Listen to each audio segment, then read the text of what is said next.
Okay, the history of Dubrovnik, the Republic of Ragusa.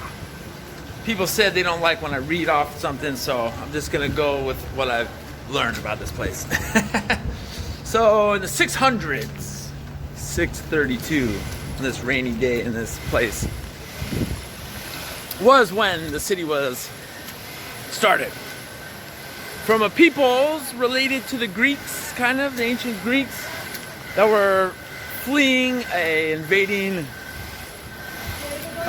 force from the Caucasus region called the Avars. They were from one island. They came here for safety because of the mountains on this side and the ocean on this side, and the way the bay was shaped. So around 632, they established this place. And they were Latin speaking. This cathedral down here, around the 700s, was first built.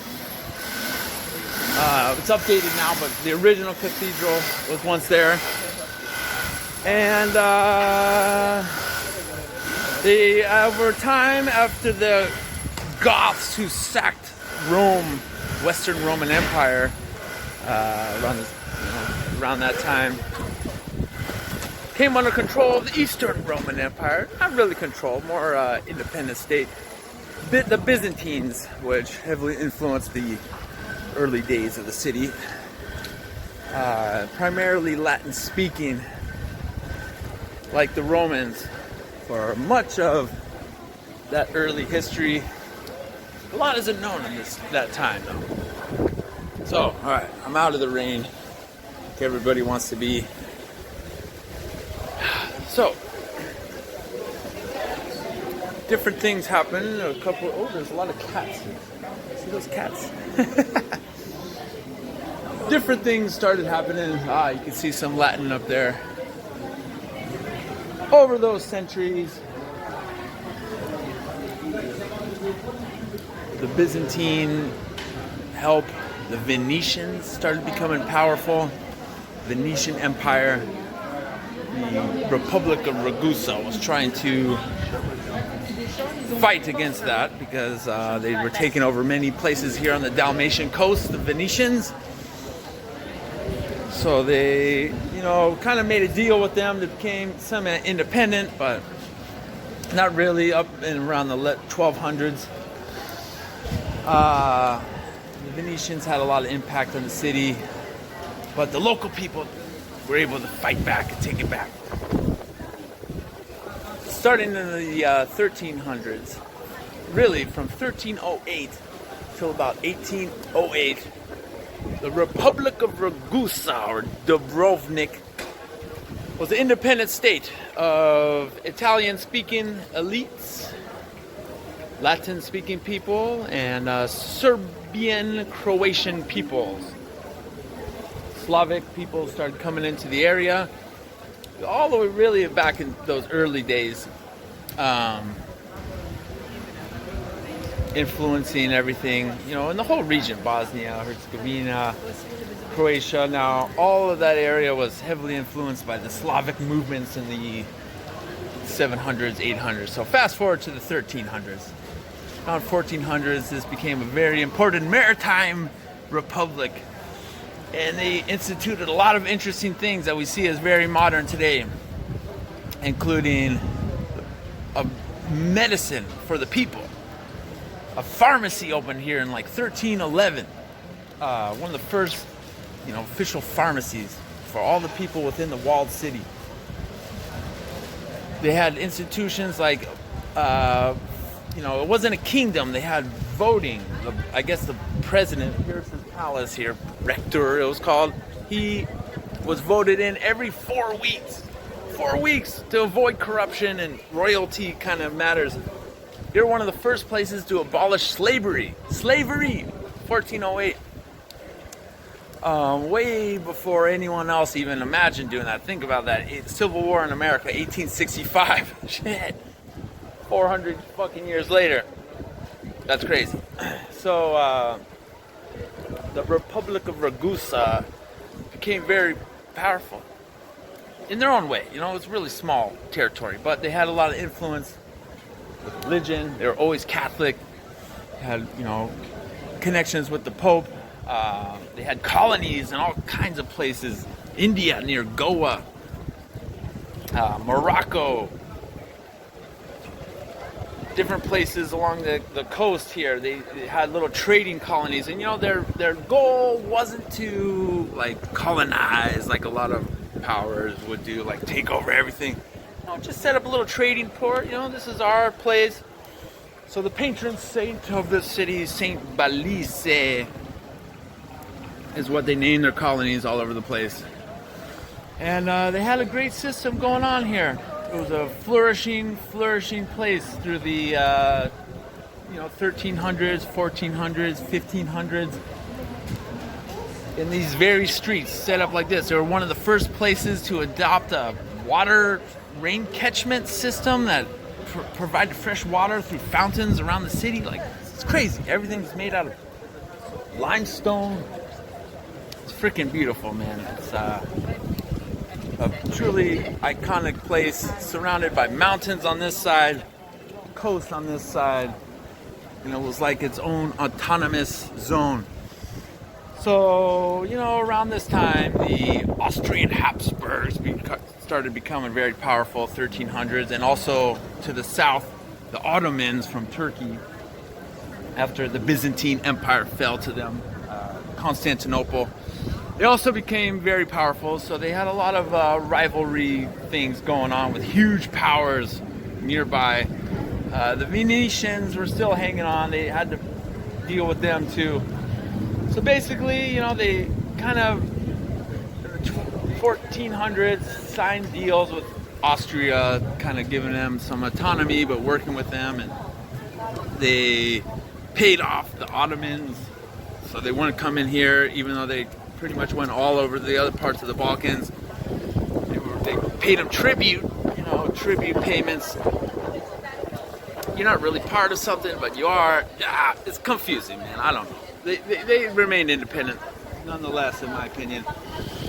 The Austrian Habsburgs, kept pushing their way in, creating, their influence down here. A lot of Germans, not a lot, but a few German-speaking people were coming in.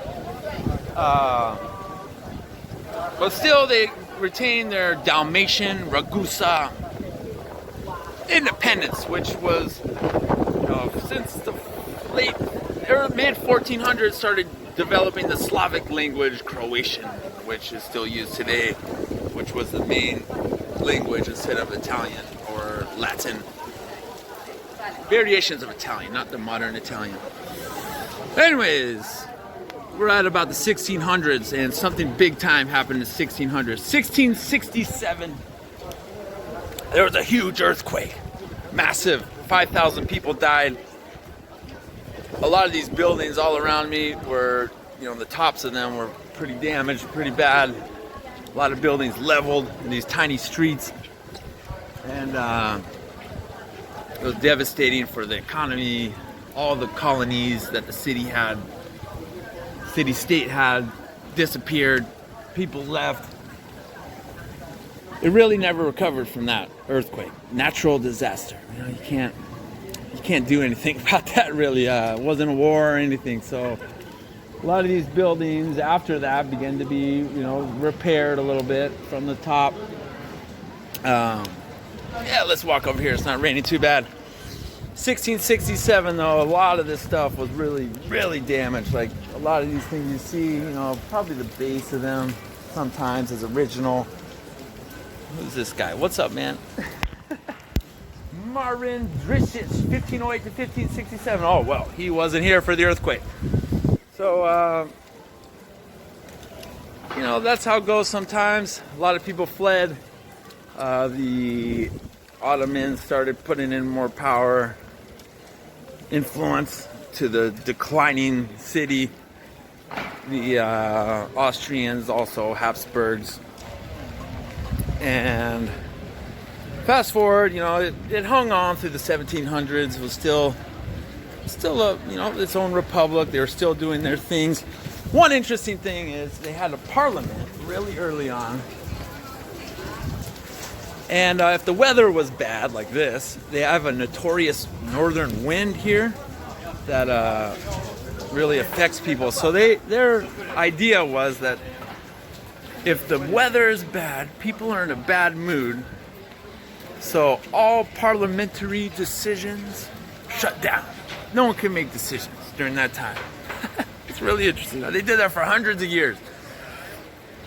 Now let's walk down the main street. Yeah, these are one of these fountains here where the fresh water of the rain, like that's happening right now, was set up. So we're in the early 1800s now, and the Napoleonic French army started taking over everything to the east, including here. And by 1808, the Napoleonic army took over the city. They, installed kind of a puppet state. They built a huge fort, which you can't really see here. You can tell that it's not the local old style. That's up these crazy steps somewhere over there. Anyways, as the Napoleonic Wars went on through the early 1800s to the teens 1800s, they started losing the war. The French troops were losing in Russia, and they eventually lost Ragusa territory. Austrians, again, who always had interest in this area, came in and, after the fall and retreat, with the Austrian help of the army. Ooh, look at that stuff. They became heavily dominated by Austrian stuff after 1819, something like that. But, I talked to some locals. It really wasn't a bad situation. They still retained some autonomy under the Austrian-Hungary Empire. And they actually helped them out a lot. They built a lot of roads, built a lot of infrastructure, repaired a lot of things, built up the city a little bit. Man, now there's all people from all over the world here. It's incredible. The Austrians, even though they were colonizers in a way, they helped out the city of Dubrovnik a lot. Built a railroad. Wasn't a bad time for about 100 years. World War I occurred 1918, and Austria obviously lost World War I. So did the Ottomans, who also had interest in this area. So the United Yugoslav Kingdom was created after the World War I. This Treaty of Versailles ceded this area independent to the people. They were Croatian, they were Serbian, they were Bosnian, and they created a state called Yugoslavia that, was pretty alright until 30 years later, 1939, Nazi troops come in here. There wasn't a lot of World War II damage. It just kind of capitulated, and they installed a puppet state, Croatian state, pretty much, to the Nazis. There wasn't a lot of fighting actually in this area, but still, there was some bad stuff that happened. A couple massacres without trial. 50 people, and I'm talking about people again like they're not like cattle or something. It obviously wasn't great, but other places, had it worse a little bit. So, into World War II, 1945, Nazi Germany falls, and Russians start coming in from the east. That they notoriously did. Their communist ideals, and installed a second Republic of Yugoslavia. I guess not really a republic, the Socialist People's Party. Oh man, I just hit a really old door thing with my shoulder. God. Which this area became part of again. That was under the Socialist, Communist. I don't know the specifics of this kind of stuff, man. But anyways, I heard it was just like everywhere, kind of rough situation.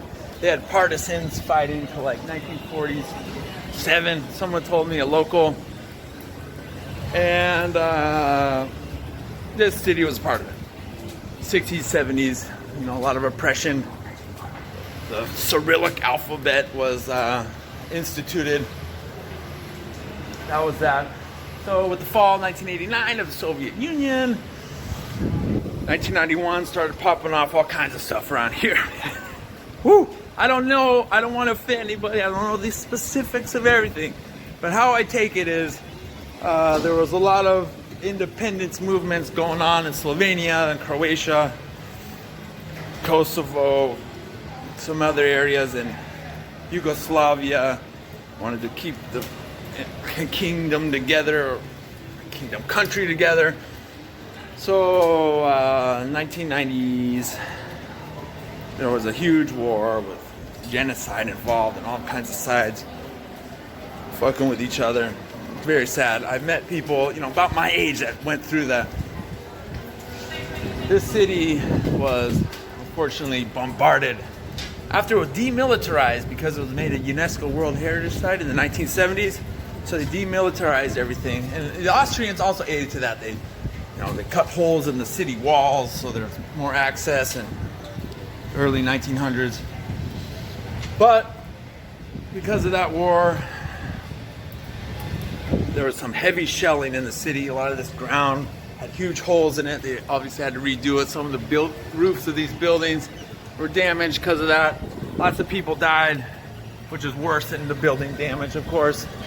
You know, hundreds of people, citizens. It was a crazy time, but you know, with the UN resolutions, the finishing of those wars, rebuilding began again, aided by UNESCO. The area was seeded eventually as an enclave of Croatia. The Croatian army fought back the Montenegrins and Serbians who were trying to take the city. And now, aided by the last 7 or 8 years filming of Game of Thrones, a huge HBO show, is one of the biggest tourist destinations you'll ever find. Even in the rain, they got tours going on out here. And right now, the rain is holding up. Perfect for me to make this video on the main street, the Stravo, which the Venetians, I guess, created here. From my knowledge. Look at that! I remembered stuff. I'm here in 2009. No reading off a prompt. If I got something wrong, excuse me, but that's my best take of everything.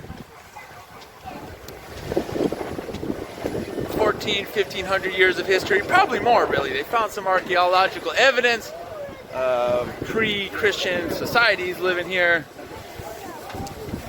way before even 632 around, or 600, where this city was first created. It had its golden era. It's had some rough times. It had, you know, Star Wars was even filmed here for the new one, the Last Jedi. We'll see where that was filmed. People come here now by the thousands from all over the world, man. It's crazy. It's crazy. All right, you know, Dubrovnik. You're interesting on this rainy day. That was my best take on my selfie video. This is the main street. Peace. Thank you for listening. The sun has come out and the rain and clouds have cleared from yesterday, and I'm on here the new port of Dubrovnik, which is in the newer part of town. We're actually meeting someone that's on a boat from here, from our same hometown, family of my girl. Anyways, after further research, you know, I left out a few things yesterday. This is like Dubrovnik part 2, and I got some things a little wrong. So first of all, the things I left out, there is many islands here off the southern Croatian coast, and a lot of these boats take you to them. So historically, those islands, some of them, had ancient Greeks living on them, which is incredible. So that's like over 2,000 years ago, 3,000 years ago, probably, maybe even more. One of the islands is where in Homer's Odyssey, the guy, ends up on an island and is seduced by a nymph for 7 years. It's right out there. The cave is out there. The real place gives validity to a myth, which is incredible. I'm unfortunately not going there, but that's really awesome. So that's a myth. You know, I think there's some truth to a lot of those myths. Just my opinion. But anyways, the ancient Greeks, there was some official settlement of ancient Greeks on an island not far from here. They had, you know, the Greeks. Ooh, look at those fish. They had many, many colonies. Man, it's sunny and nice right now. Yeah, you see those fish? What up? Ancient Greeks had many, many colonies all over this sea and the southern seas and near Egypt, and you know, all those times. Alexander the Great and Socrates and Homer, and you know, that was around the times, man. The people were here in these waters. It's crazy. God, why can't I remember the first geographer's name? Oh, Ray, come on, you should know that. Anyways, Aristotle.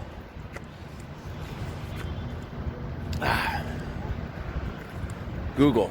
And, you know, it's a good source to have access to all knowledge, but then when you try to memorize things, there's too much shit going on up here. It's useless information. I love history. Anyways, the ancient Greeks were here many, many thousands of years ago. Probably seafaring peoples even before that.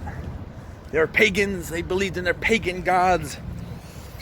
As the Greek world was slowly taken over by the powerful Romans around, I would say 400 BC, if my memory serves me right, up to about 100 BC is when they started getting going, the Romans. Obviously heavily influenced by the Greeks, but the Romans came through here too.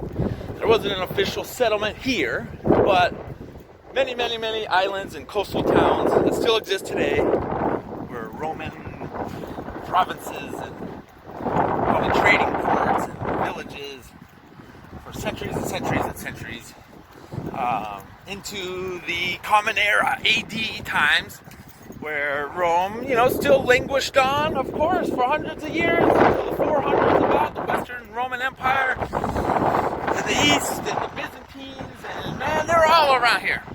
Merchants, trading, globalized goods, probably a ton of slaves came through these waters, all kinds of stuff, man. Pirates, same exact waters we're at right now. Anyway, so I forgot to mention that in the last video. I'm in a different part of Dubrovnik right now. So some other things I got wrong in the last video was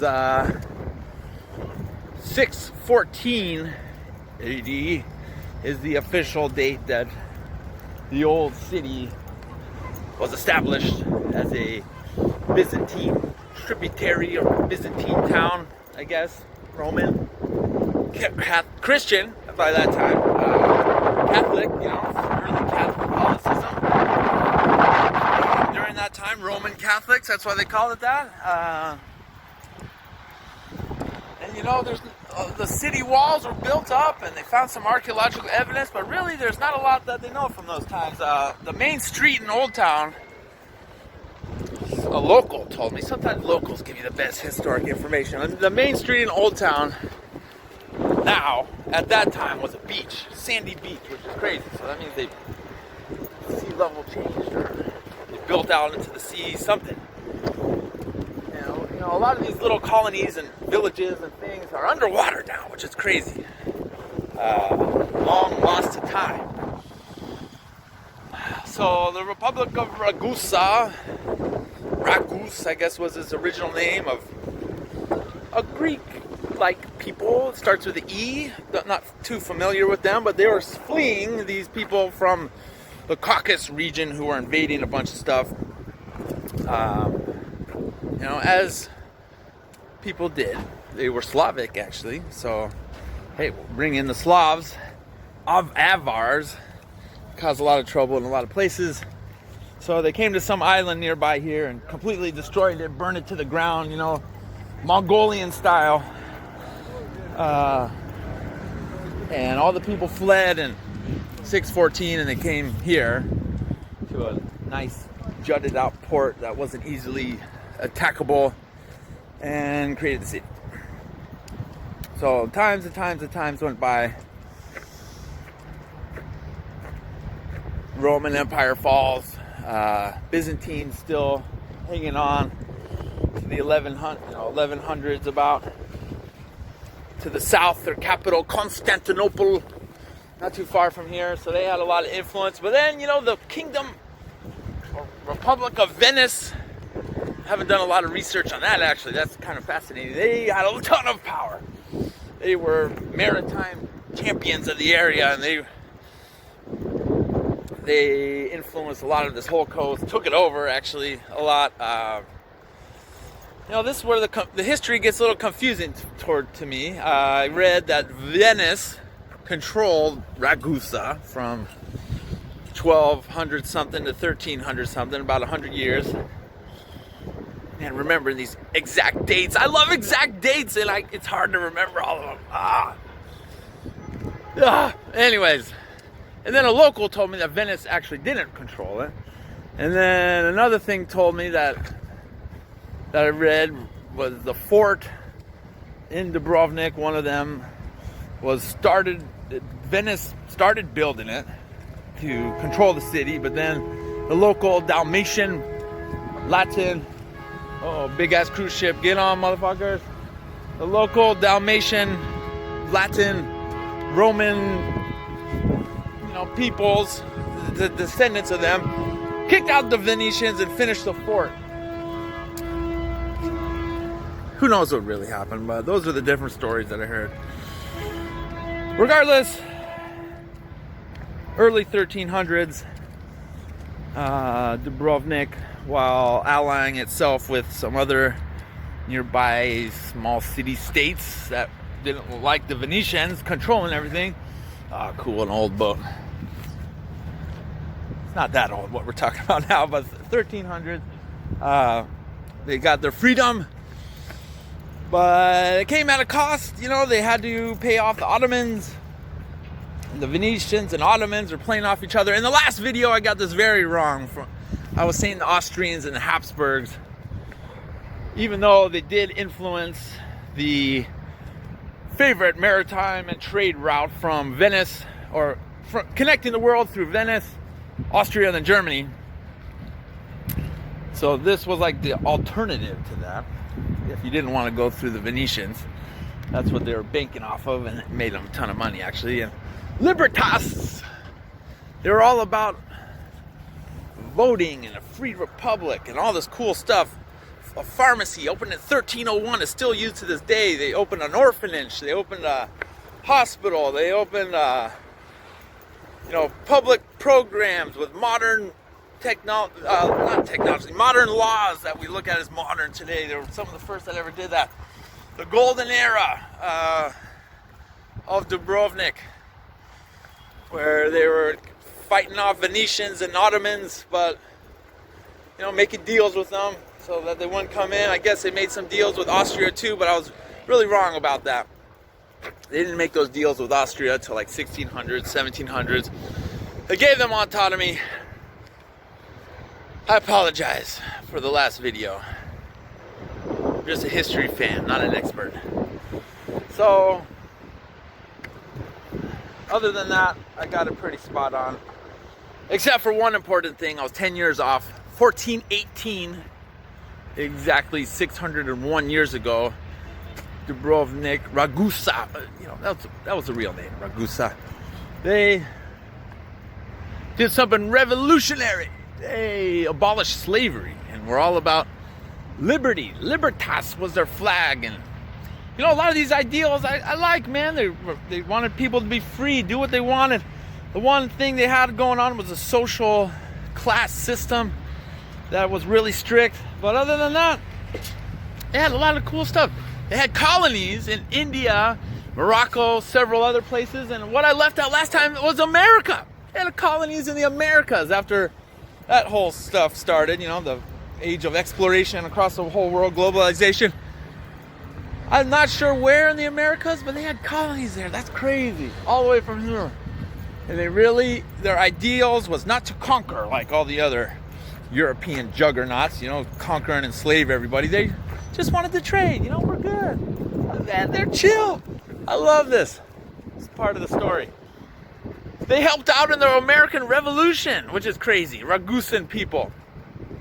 Even though their country and city, which didn't just include Old Town, I left this out also. It included all the way, a bunch of areas. You know, it's still a very small section of land, but they were able to control a lot of areas. Sometimes they sold it off to the Ottomans or the Venetians and this and that. But it was all good. They were real cool. Even after the 1667 devastating earthquake that ended the golden era for Ragusa, which lasted from the 1300s to early 1600s about, of worldwide trade and prestige and liberty. They still held on to those values. They rebuilt the city from the earthquake from what they could. They expanded. Napoleon forces came in here 1808. Come on, memory. Come on, 1808. They took the city, French forces, and held it for 7 years. I kind of left the specifics about this out last video. They built up a fort that you can not see from now, but in Old Town. And actually, Ragusan people, which were a mix of Italian-speaking, Venetian-speaking, Serb and Croat-speaking, multicultural people. Oh yeah, 1500s, a bunch of Iberian people came here to live because of the liberty stance. You know, 1500s, conquistadors and Inquisition was pretty sure going on strong during those times. Spain and Portugal weren't very nice places to be if you weren't elite class. Refugees from Portugal came here. These people called conversos, which were Jewish that converted to Catholic, moved here. And also Jews from Spain moved here because they had a whole Jewish nice street, and religious tolerance was basically accepted, even though majority is Catholic. They had some Eastern Orthodox and Jewish through the whole history of the place. But from what I learned, it wasn't very strict, you know, like, I'm all about religion, do you? But when they start getting crazy strict and conservative and extremist and power hungry, I don't like that shit. And I don't think that ever happened here, from what I read, which is cool. So, abolishment of slavery real early, support of liberty and religious rights, support of America as a sovereign state away from Britain. Very interesting. So, though, in the Napoleon times, back to that, they needed Britain. British troops, of course, you know, rivals of France, started helping out the Ragusans in their revolt of the French occupying the city. And then Austria stepped in, another kind of contender, but still they needed them. They liked these guys better than the French. Even though in the past they sold a little bit of land to the French before the Napoleon Wars. Regardless, Austria and Britain stepped in with their navies and helped in 1813 finally defeat the French army. 500 French troops surrendered, and the Ragusan Libertas flag was flown alongside the Austrian Hungarian flag and also the British flag. Oh God, that reminds me of something. God damn it. For a small sliver of time, I forget exactly when, but sometime in the 1500s,